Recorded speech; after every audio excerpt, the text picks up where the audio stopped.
तर मनोज जरांगे पाटील हे आता बीडसाठी रवाना झालेले आहेत। मनोज जरांगे पाटील हे आज बीडमधील मोर्चामध्ये सहभागी होणार आहेत आणि त्याचसाठी ते बीडकडे रवाना झालेले आहेत। अंतरवाली सराटीतून जरांगे पाटील हे बीडकडे रवाना झालेले आहेत। ही दृश्य आपण बघतोय। मनोज जरांगे पाटील आता बीडच्या दिशेने रवाना झालेत। बीडमध्ये मूकमोर्चा काढला जाणार आहे आणि या मोर्चामध्ये सहभागी होण्यासाठी जरांगे पाटील हे बीडच्या दिशेने रवाना झालेले आहेत।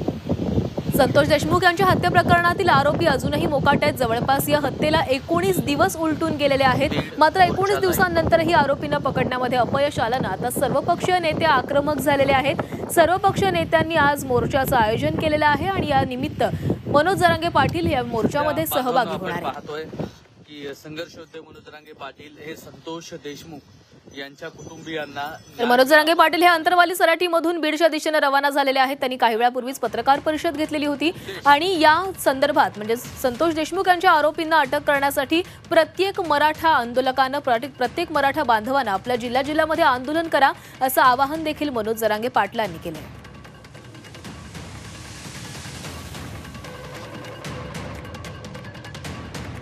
या संदर्भात या संपूर्ण मोर्चा संदर्भात आमचे प्रतिनिधी विष्णू बुर्गे संपूर्ण आढावा घेत आहेत। त्यांच्याशी आपण बोलणार आहोत। विष्णू, आज बीडमध्ये मूकमोर्चाचं आयोजन करण्यात आलेलं आहे। मनोज जरांगे पाटील देखील आता बीडच्या दिशेने रवाना झालेले आहेत। कोणकोणते नेते त्या ठिकाणी पोहोचल्याचं दिसतंय?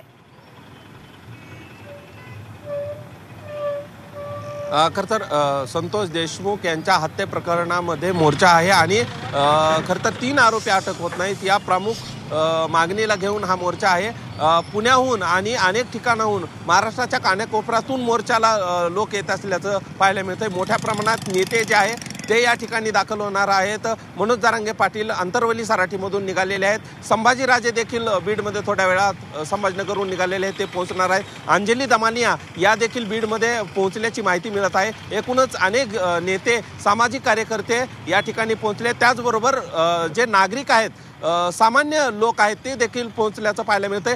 खरं तर पुण्याहून लोक पोहोचलेत बीडमध्ये, त्यांच्याकडून जाणून घ्या कुठून आलात आणि काय मागणी आहे, मोर्चाचं स्वरूप काय असणार आहे, काय माहिती मिळाली म्हणून तुम्ही इथं आलात? आम्ही आज पुण्यावरनं आमचे जे मित्रबंधू आहेत ज्यांच्यासोबत आम्ही मनोज दादा जरांगे पाटलांच्या मार्गदर्शनाखाली 14 महिन्यापासून आरक्षणाच्या लढ्यात उभे आहोत असे आमचे संतोष भाऊ यांचे आम्ही आज जो त्यांचा निर्गुणपणे आणि अतिशय म्हणजे आपण जर या देशात किंवा जगात जर बघितलं असेल तर छत्रपती संभाजीराजांनंतर महाराजांनंतर जर कोणाचा अशा प्रकारे जर खून झाला असेल तर तो आमच्या संतोष अण्णाचा झाला आहे। त्याच्या न्यायासाठी आज आम्ही पुण्यावरनं इथं आलो आहे। आज आम्ही पुण्यात असताना माननीय नवीन महाराष्ट्राचे मुख्यमंत्री देवेंद्र फडणवीस असतील, उपमुख्यमंत्री एकनाथजी शिंदे असतील, त्यांच्या आम्ही ते सुट्टीच्या ह्याच्यावर होते तरी आम्ही त्यांच्या दरे गावात जाऊन त्यांची भेट घेतली आणि त्यांना आम्ही सांगितलं आहे की आमच्या भावाला न्याय पाहिजे, तुम्ही ह्याच्यात लक्ष घाला। दोघांनी आम्हाला आमचं निवेदन स्वीकारलं। पुण्याहून आलात, काय मागणी आहे तुमची सुद्धा?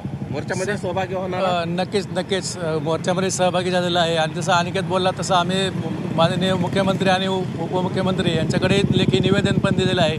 पण मला एकच सर्व समाजाला सांगायचं आहे की एक तरुण सरपंच संतोष देशमुख साहेब यांना जर अशा पद्धतीने म्हणजे खरं सांगायचं साहेब तुम्हाला आता म्हणजे एक प्राण्यालाही आपण कधी असं मारत नाही, म्हणजे मला या भाषेत सांगायचं आहे। कोंबडीला प्राण्यांनाही कुत्रा जर पुढे आलं गाडीचं तरी आपण ब्रेक मारतो सर, पण अशा माणसालाही या पद्धतीने मी उभ्या आयुष्यात मी आज अशी हत्या कधी पाहिली नव्हती आणि हे असं कुठल्याच समाजाला सोबत नाही सर, मला ह्या बाबतीत सांगायचं होतं। तर अनेक मोर्चाकरी आहेत, मोर्चामध्ये सहभागी होत आहेत, अश्रू अनावर होत आहेत, त्यांना भावनिक होत आहेत, त्यामुळंच ही भावनिक साध आहे आणि म्हणूनच बीडमध्ये अनेक ठिकाणाहून जे मोर्चाकरी आहेत सहभागी होत आहेत, अनेक नेते सहभागी होत आहेत।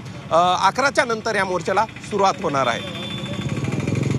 नक्कीच विष्णू, तर आज राज्यभरामधून अनेक मराठा आंदोलक जे आहेत ते देखील या बीडमध्ये दाखल होत आहेत। संतोष देशमुख यांच्या आरोपींना तात्काळ अटक करावी अशी त्यांची मागणी। धन्यवाद तुम्ही दिलेल्या माहितीसाठी।